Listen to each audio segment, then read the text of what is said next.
রেললাইনের উপরে বোমা রেখে নাশকতার ছক, হাতে নাতে পাকড়াও দুই জঙ্গি। ব্যাপক চাঞ্চল্য সুতির নিমতিতা রেল স্টেশন এলাকায়।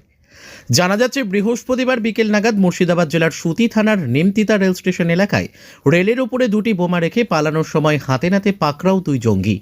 পুলিশ জানিয়েছে, ধৃত দুই যুবকের নাম মদন কুণ্ডু ও সাগর দাস। ইতিমধ্যেই দুজনকেই আটক করেছে সুতি থানার পুলিশ। কি কারণ, উদ্দেশ্যই কি ছিল?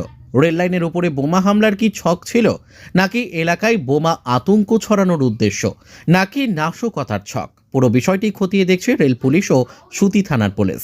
মদন কুণ্ডু ও সাগর দাসের পেছনে বড় কোনো জঙ্গি সংগঠনের হাত রয়েছে কি?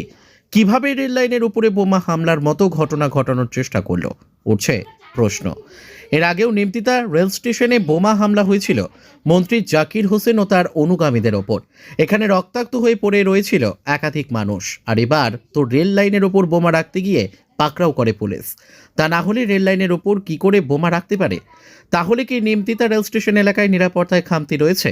কিভাবে এই নাশকতার প্রচেষ্টা চালাতে পারে? স্থানীয়রা জানান, রেললাইনের ওপরে বোমা রাখতে গিয়েছিল ওই দুই জঙ্গি। কি উদ্দেশ্য ছিল, তদন্ত করুক পুলিশ।